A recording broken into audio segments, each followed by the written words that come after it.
Good morning, one and all. Myself, Puneet Gauri, Shiv Jyoti Educational Group. Today, we'll discuss the chapter number 2, that is polynomials. Uh, First of all, we'll be recapping what we have studied in earlier classes. I'll give you a brief of what you have already studied in your ninth class. So, first of all, meaning of polynomial. The chapter meaning is that any algebraic expression, कोई भी algebraic expression means any expression which contains variables and constants is called algebraic expression. So any algebraic expression in which power of the variable that is used in that expression, the power of that variable is a whole number, or we can say any non-negative integer. Whole number we all know 0, 1, 2, 3, 4. Negative नहीं होनी चाहिए power, fraction में नहीं होनी चाहिए, non negative integers. I have taken some example. 2x plus 1. Here the variable is x, power of the variable is 1. So it is non-negative integer and whole number also. So it is a polynomial. Now in this example, x square plus 1 by x. First of all, I converted this expression to x square plus x की power -1. इसको reciprocal जैसे ही करेंगे तो x का जो power है 1 वो negative हो जाएगा.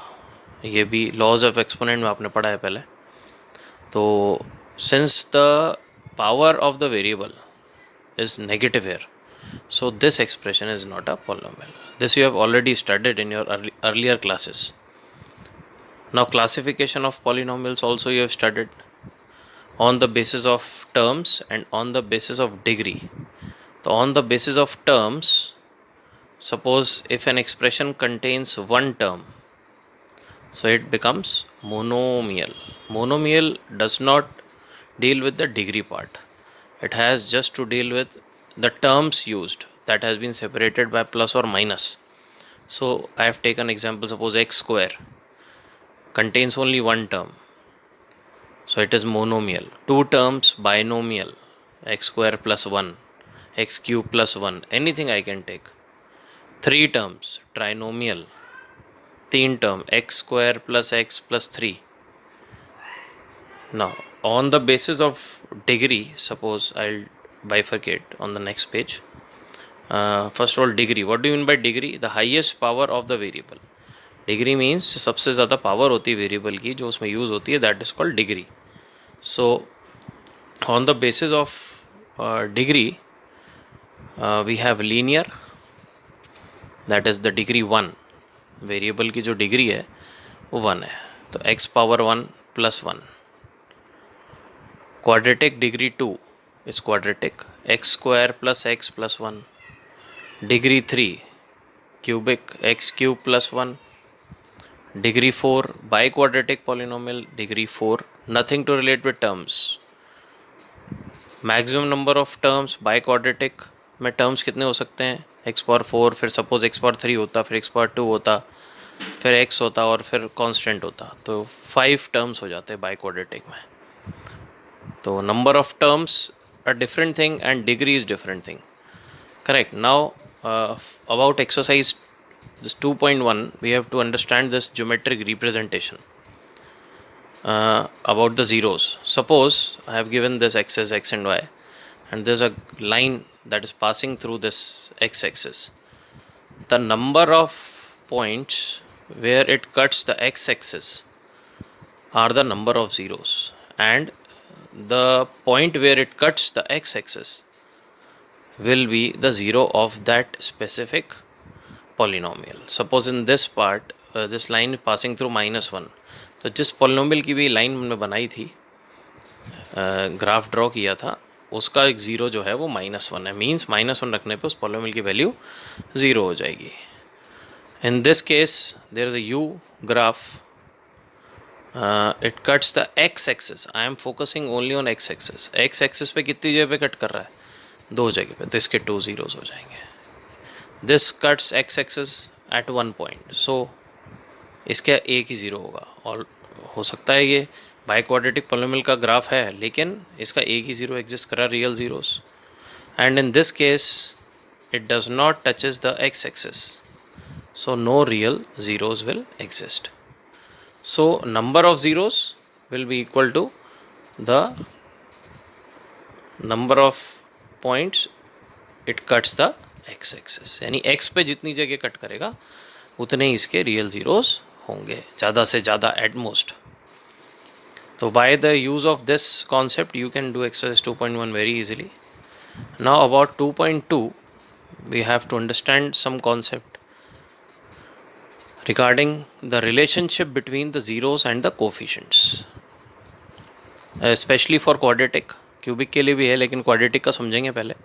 क्वाड्रेटिक का standard form A X square plus B X plus C, highest power 2 quadratic में A X square plus B X plus C. Here A is the coefficient of X square, coefficient की dealing चल रही है यहाँ पर. तो x square का जो कोफिशेंट है वो ए है जो इससे मल्टीप्लाई हो रहा है, एक्स का कोफिशेंट बी है और C is the constant. I have written this here. And quadratic का हमने स्प्लिटिंग 8th में भी सीखा, 9th में भी सीखा. तो स्प्लिटिंग द मिडिल टर्म से हम इसके ज़ीरोज़ निकालते हैं. तो here we have defined that number of zeros 2 होंगे इसमें, पावर 2 है क्योंकि. तो अल्फ़ा और बीटा नाम दे दिया उनको. Alpha and beta are the zeros of the polynomial. We will find it by middle term splitting. There is a relationship between these alpha and beta and this A B C. तो alpha plus beta sum of the zeros will be given by minus B upon A. That is coefficients का जो part है उसका relation इनके zeros से दिखाया है यहाँ पर. तो अल्फ़ा बीटा प्रोडक्ट है उसको C upon A. I will explain this you through an example. This 2x square plus 7x plus 3. Suppose I have taken this polynomial. Now we have to verify the relationship between the zeros and the this coefficient. तो first of all, the first step we'll split the middle term. Splitting the middle term करेंगे जो हम करते आए हैं आज तक. ए B सी हमें पता ही इसमें क्या है. ए होगा 2, बी होगा 7 and C will be 3. Now splitting करेंगे. स्प्लिटिंग में 3 2 6 वी ऑल नो. तो 6 और 1 इसके फैक्टर हो जाएंगे. 6 1 6 बना और 6 + 1 7 भी बन गया. स्प्लिट हो गया मिडिल टर्म. 2x कॉमन हो गया तो x + 3 बच गया यहाँ पे, और यहाँ पे +1 कॉमन है. कुछ भी कॉमन नहीं है तो 1 कॉमन है, x + 3 हो गया. तो 2x + 1 और x + 3. Now we have to find the zeros. तो we have to compare these two factors with the zero. 2x + 1 = 0 तो x की वैल्यू -½ और यहाँ x + 3 को भी 0 से करा तो x की value -3. Now these are called the alpha and the beta. We can take alpha this also, beta कुछ भी ले सकते हैं, कोई दिक्कत नहीं है. Alpha and beta are the zeros. Now we have to verify the relationship between this alpha beta with the coefficients. So we have written alpha + beta - b upon a. See now here alpha + beta is -b upon a. Now we will solve LHS first. Alpha we have taken as -½ plus bracket -3 जो पीछे alpha beta निकाले हमने दोनों zeros, उसको solve किया LCM लेके. -1 -6 तो -7/2 आया. तो this is LHS. Now -b upon a. तो a b की वैल्यू है 7, तो b की वैल्यू 7 और a की वैल्यू 2. तो विल पुट हेयर -7/2 तो -7. सी LHS = RHS. This means LHS RHS जब बराबर है तो हमारा ये जो रिलेशन है दोनों के बीच में वेरीफाई हो जाता है कि अल्फ़ा प्लस बीटा जो है वो -b अपॉन ए. इस तरह हम अल्फ़ा बीटा को भी वेरीफाई कर सकते हैं. अल्फ़ा बीटा = c अपॉन ए. सी हमें पता है, ए हमें पता है, अल्फ़ा इंटू बीटा कर देंगे. Will verify this also. दोनों को वेरीफाई करना है हमें. ठीक है, मैंने इसमें एक ही कर रखा है, आपको अल्फ़ा बीटा भी वेरीफाई करना है साथ में. Now the second part of this exercise is about we have to form a quadratic polynomial if we have given alpha plus beta sum and the product. अगर उल्टा हो गया, सम और प्रोडक्ट गिवन है और हमको पॉलिनोमियल निकालना है कौन सा, तो उसके लिए एक फार्मूला हमारे सामने है. k is a constant, bracket x² minus alpha plus beta the sum of the zeros into x plus product of the zeros. तो अल्फ़ा प्लस बीटा हमारे सामने सपोज 2 गिवन है, हमें एग्जाम्पल लिया है मैंने यहाँ पे. अल्फ़ा बीटा -3 गिवन है तो पुट कर देंगे बस, में कुछ नहीं करना. के bracket x² minus alpha plus beta की वैल्यू 2 है, 2 रख दी. 2 × x प्लस अल्फ़ा बीटा की वैल्यू 3 -3 रख दी. तो यहाँ पुट कर देंगे x² - 2x -3 हो जाएगा. ये k को रिमूव कर देंगे लास्ट स्टेप पे. x² - 2x -3 will be the answer. तो in this way we can form a quadratic polynomial. So in this way you can do exercise 2.2 very easily. आराम से कर सकते हैं आप, कोई दिक्कत नहीं आएगी. Now about exercise 2.3 there is a division algorithm. Division algorithm जो कि हम पहले 9 में भी पढ़ चुके हैं. Dividend is equal to divisor into quotient plus remainder. यहाँ terminology P X is equal to G X into Q X plus R of X. R is the remainder, Q quotient, G divisor and P dividend.